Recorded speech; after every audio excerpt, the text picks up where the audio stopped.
حضرت عبداللہ بن عامر رضی اللہ تعالی عنہ روایت کرتے ہیں کہ آپ صلی اللہ علیہ وسلم نے فرمایا، جو معاہد کو قتل کرتا ہے وہ جنت کی خوشبو بھی نہیں سونگھ سکے گا، حالانکہ جنت کی خوشبو 40 سال کی مسافت تک آتی ہے۔ سرکار دو عالم صلی اللہ علیہ وسلم نے ذمی کو، جن سے معاہدہ ہوا مسلمانوں کا کہ ہم آپس میں جنگ نہیں کریں گے، ان میں سے کسی کو ناحق قتل کرتا ہے تو آپ صلی اللہ علیہ وسلم نے اس کی سخت سزا بیان فرمائی کہ اللہ تبارک و تعالی جنت سے اتنا دور رکھیں گے کہ جنت کی خوشبو بھی نہیں سونگھ سکے گا۔ 40 سال کی مسافت تک جنت کی خوشبو جاتی ہے، وہ جنت کی خوشبو سے بھی محروم رہے گا۔ مسئلہ ذہن نشین کر لیں، کفار کی مختلف قسمیں ہیں۔ ایک ہوتا ہے کافر حربی۔ حربی کافر اس کو کہتے ہیں کہ جو کفار کے ملک میں رہتا ہو اور مسلمانوں کا ان سے جنگ نہ کرنے کا کوئی معاہدہ نہیں ہے، جس طرح ہمارے ساتھ انڈیا ہے، اب یہ کافروں کا ملک ہے اور ہمارا آپس میں جنگ کرنے کا کوئی معاہدہ نہیں ہے، تو ایسے کفار کو قتل کرنا، ان کا مال لوٹنا جائز ہے اس بندے کے لیے کہ جو بغیر اجازت کے ان کے علاقے میں چھپ کر جائے۔ جس طرح مجاہدین کشمیر کا بارڈر کراس کر کے جاتے تھے، تو جو بارڈر خفیہ کراس کر کے جائے، کفار سے امن نہ لے، بغیر امن لیے خفیہ جا کر ان میں سے کسی کو قتل کرتا ہے، مال لوٹ کے چھپ کے واپس آتا ہے، تو کافر حربی کو قتل کرنا، مال لوٹنا یہ جائز ہے،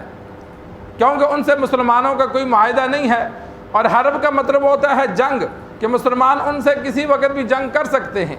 وہ بھی کر سکتے ہیں، تو اسے حربی کافر کہتے ہیں جن سے مسلمانوں کا معاہدہ نہیں ہے اور وہ مسلمانوں کے ملک میں بھی نہیں رہتے۔ دوسرے ہوتے ہیں ذمی کافر۔ ذمی جو دارالاسلام میں رہتے ہیں، جن سے مسلمانوں سے انہوں نے امن لیا کہ ہم تمہارے ملک میں رہیں گے۔ آج کل امن لینے کا طریقہ ہے کہ غیر ملکی جب آتے ہیں تو وہ ویزا لیتے ہیں، تو جو ملک والا ویزا دیتا ہوتا ہے یہ اپنے ملک آنے کی اجازت ہے، تو جو ایسے اجازت لے کر آئے یا شروع سے ہی وہاں کا رہنے والا ہو تو اس کو امن ہوتا ہے، اس کافر کے مال و جان کی حفاظت حکومت کی ذمہ داری ہوتی ہے، اور اس کو نقصان دینا بلا وجہ، اس کو قتل کرنا یہ سخت گناہ ہے۔ جو اسلامی ملک میں کفار رہتے ہیں، حاکم وقت نے جن کو اجازت دی یا جو پیدائشی شروع سے وہاں ہیں، ان کو ذمی شمار کیا جاتا ہے۔ خلیفہ وقت جو اسلامی نظام ہے اس میں ان سے سالانہ ٹیکس لیا جاتا تھا، وہ علامت ہوتی تھی کہ تم ہمارے ماتحت ہو، غلبہ یہاں مسلمانوں کا ہے۔ تو ایسے ذمی کافر کو جو مسلمانوں کے ملک میں امن کے ساتھ رہے، یا اسی طرح مسلمان امن لے کر کفار کے ملک جاتا ہے، ویزا لے کر جاتا ہے، تو پھر وہاں کسی کافر کو قتل کرنا، مال لوٹنا اس کے لیے بھی جائز نہیں ہے، اس لیے کہ وہ ان سے معاہدہ کر کے ان کے ملک میں داخل ہو رہا ہے کہ میں تمہارا کوئی نقصان نہیں کروں گا۔ اور اسی طرح ایک کافر معاہد ہوتا ہے کہ ہے تو وہ کفار کا علاقہ، لیکن مسلمانوں کا آپس میں معاہدہ ہو گیا کہ ہم اتنا عرصہ آپس میں جنگ نہیں کریں گے،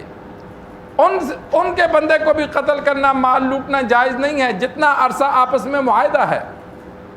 امیر معاویہ رضی اللہ تعالی عنہ کا رومیوں سے معاہدہ تھا، تو ان کے ذہن میں بات آئی کہ چلو اتنے عرصے بعد معاہدہ ختم ہوتا ہے تو ہم لشکر کو ان کے قریب تک لے جاتے ہیں، تاکہ جب جس دن معاہدہ ختم ہو تو اچانک حملہ کر دیں گے۔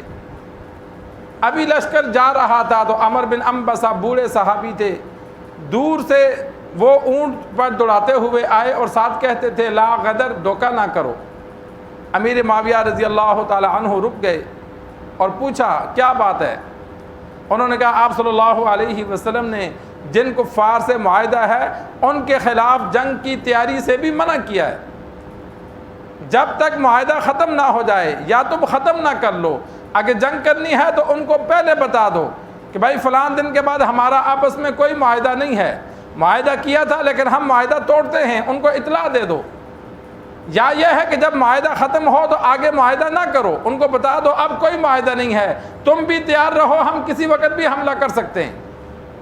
لیکن ابھی وہ مطمئن ہیں اور ادھر سے تم جنگ کی تیاری کر کے جاؤ، یہ خلاف امیر معاویہ رضی اللہ تعالیٰ عنہ نے جیسے ہی عمر بن عنبسہ رضی اللہ تعالیٰ عنہ کی بات سنی، وہیں سے فوجیں لے کر واپس آ گئے،